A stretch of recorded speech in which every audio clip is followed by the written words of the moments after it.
Kenapa harus bersyukur? Karena Arafah ini saat ini adalah tempatnya luar biasa. Di antara bumi sepetak Arafah ini hari ini saat ini menjadi tempat yang sangat dimuliakan Allah Subhanahu wa taala daripada tempat lain. Hari ini Allah memerdekakan hamba-hamba dari neraka lebih banyak daripada biasa. Hari ini Allah mengampuni dosa-dosa yang datang hari ini. Dalam hadis qudsi sering disampaikan, Allah menyampaikan bahwa hari ini Allah turun ke langit dunia ini. Lalu Allah sampaikan kepada malaikat, "Muduru ila ibadi, ja'uni susan wa kufrun." Wahai malaikat, lihat hamba-hambaku datang kepadaku dalam keadaan kusut masai berdebu. Mereka mengharapkan rahmat Allah, mereka mengharapkan ampunan Allah, mereka mencari ridho Allah. Padahal mereka tidak melihatku, kata Allah. Mereka tidak melihatku, tapi mereka datang bersusah payah datang ke sini. Waktu tak terasa, tibalah menjelang maghrib. Kami melanjutkan perjalanan menuju Musdalifah menggunakan bis.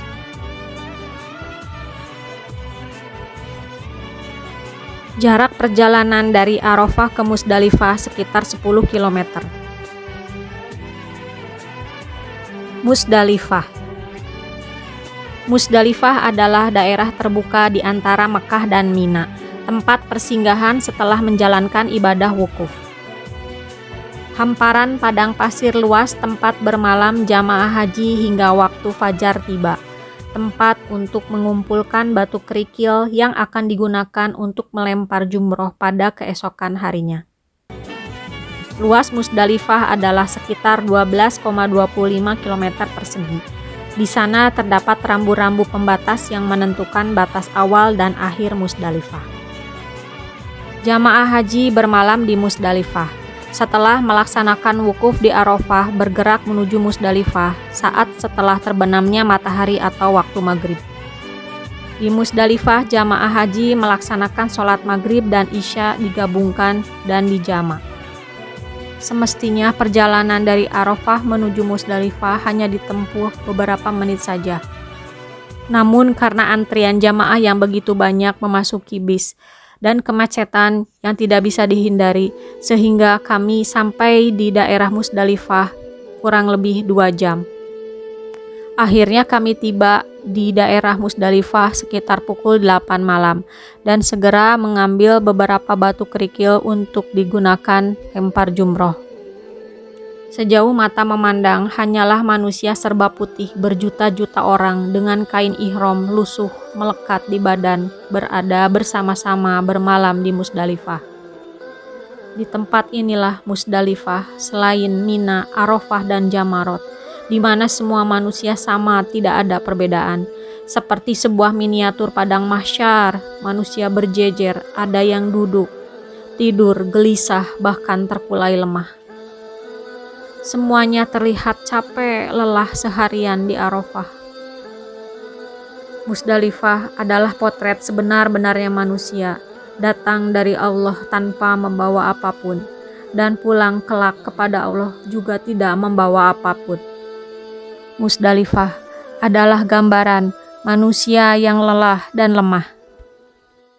Bukan lagi atribut keduniaan yang ditanggalkan, tapi juga mengacuhkan kondisi fisik yang melelahkan, pasrah bertahan dengan kondisi seadanya, panas, bising kendaraan, berdesak-desakan tidur dengan alas seadanya, beratapkan langit. Harus saling toleran dan tolong-menolong saudaranya, meninggalkan ego pribadi, apalagi yang kita harapkan agar Allah Subhanahu wa Ta'ala menumbuhkan keikhlasan dalam diri ketika itu. Masya Allah.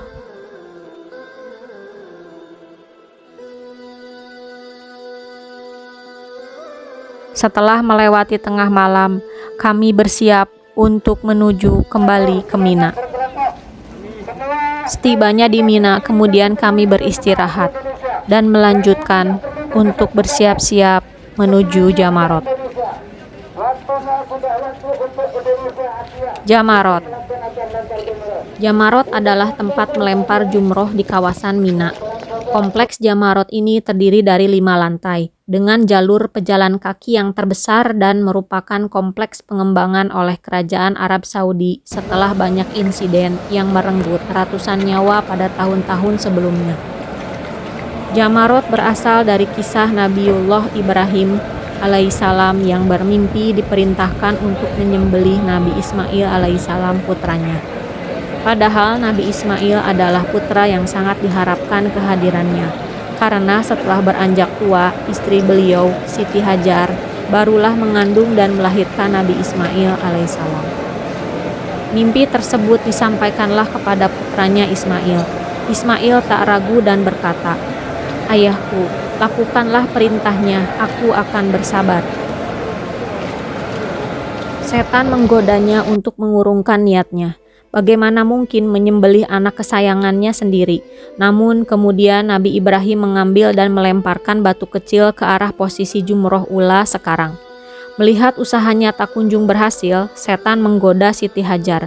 Namun Siti Hajar tidak menghiraukan, lalu melempari dengan batu ke arah posisi jumroh wusto.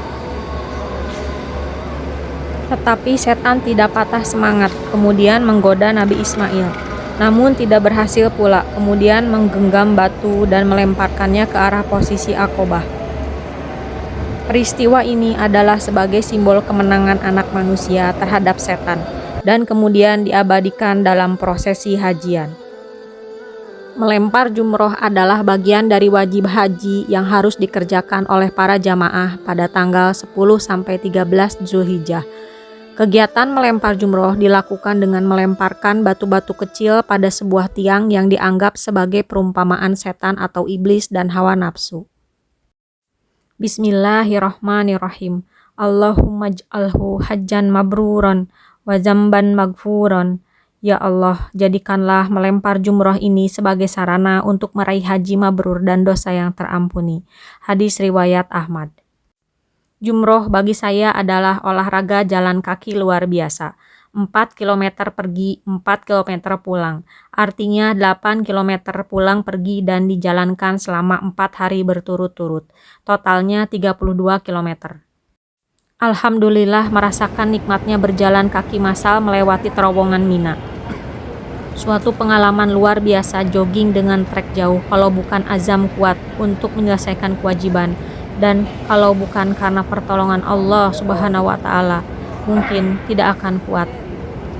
Tidak heran, banyak yang bertumbangan di fase ini, bahkan sampai diinfus. Jumroh itu adalah saatnya membuang sifat-sifat buruk dan nafsu dalam diri. Kenapa harus berkali-kali, berbeda-beda tempat antara ula, wusto, dan Aqobah? Karena sifat buruk dan nafsu itu akan selalu ada dan harus berulang-ulang dibuang dan dibersihkan. Manusia itu tempatnya hilaf dan dosa. Lempar batu itu mudah, hanya pekerjaan biasa. Semua orang pun bisa melakukannya, tapi tidak kali ini. Setiap lemparan jumroh adalah tangisan banyaknya dosa dan sifat buruk.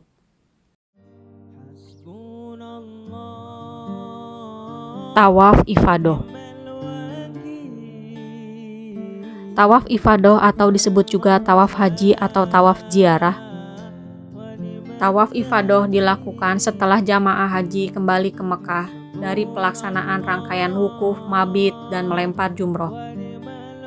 Karena termasuk rukun haji, ibadah haji seseorang menjadi tidak sah jika ia melewatkan tawaf ifadah. Tak terasa 44 hari berlalu, Allah Subhanahu wa Ta'ala takdirkan kami bersama-sama dalam rombongan jamaah KBIH Darut Tauhid. Susah senangnya di dua tanah suci dihadapi bersama. Alhamdulillah Allah Subhanahu wa Ta'ala mempersaudarakan kami sampai saat ini. Tak terasa hampir 6 tahun berlalu, silaturahim ini terus berlanjut hingga jannahnya insya Allah. Sahabat dunia akhirat, amin ya robbal alamin. Bismillahirrahmanirrahim. Allahumma ij'al hajjana hajjan mabruran wa umrotana umrotan mabruran wa nasa'yan mashkura wa zambana zamban magfura wa amalana amalan salihan makbula wa tijarota la tabur. Ya alima ma fis sudur, akhrijna minaz zulumati ilan nur. Ya Allah, jadikanlah kami haji yang mabrur, umroh kami yang mabrur, sa'i kami yang disyukuri, dosa kami yang Engkau ampuni, amal soleh kami yang Engkau terima, dan perdagangan kami perdagangan yang tidak merugi. Wahai Zat yang maha mengetahui apa yang ada di dalam hati kita, keluarkan kami dari kegelapan ini menuju cahaya. Amin ya robbal alamin. Tuntas sudah vlog haji kali ini. Semoga bermanfaat. Wassalamualaikum warahmatullahi wabarakatuh.